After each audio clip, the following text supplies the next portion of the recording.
বন্ধুরা, লাউ শাকের পোস্ত তোমরা অনেকেই খেয়েছো, কিন্তু কুমড়ো শাকের পোস্ত সবাই খায় না। তো ওই জন্য আজকে আমি তোমাদের জন্য নিয়ে এসেছি কুমড়ো শাকের পোস্ত। তো তার জন্য আমি খানিকটা কুমড়ো শাক কেটে সেদ্ধ করে নিয়েছি।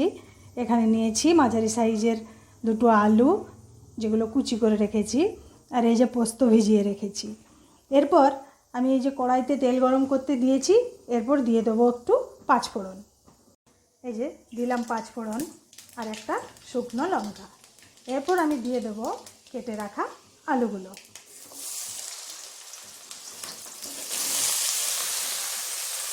এরপর একটু লাল লাল করে এগুলো ভাজবো, লাল হওয়া পর্যন্ত অপেক্ষা করি। তো আলুগুলো আমার লাল করে ভাজা হয়ে গেছে। এরপর আমি এটার সাথে দিয়ে দেবো সেদ্ধ করে রাখা কুমড়ো শাকটা।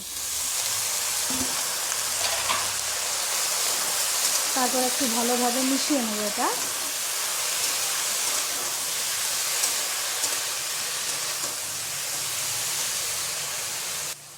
এরপর আমি দেব পরিমাণ মতো নুন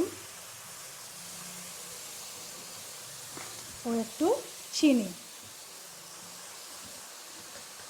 সাথে একটু টমেটো কুচি।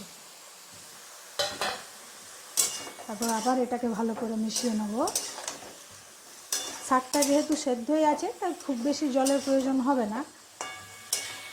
অল্প একটু জল দিলেই আলুটা সেদ্ধ হয়ে যাবে। এই যে দেখতে পাচ্ছ, আমি অল্প পরিমাণে জল দিলাম।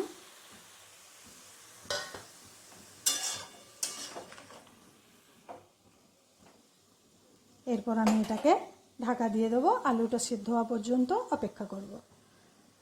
এরপরে যে দেখতে পাচ্ছ পোস্তটা ভালো মতো ভিজে গেছে। দুটো কাঁচা লঙ্কা দিয়ে এটা বেটে রাখবো।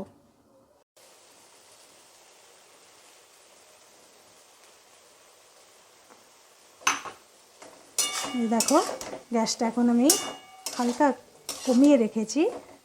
তারপর পোস্তটা ভালো করে শাক আর আলুর সাথে মিশিয়ে নেব।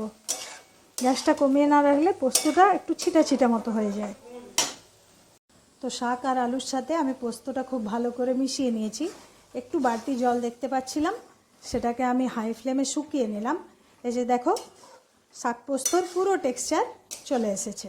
এরপর দুপুরে জমিয়ে খাওয়া কুমড়ো শাকের পোস্ত। Thank you.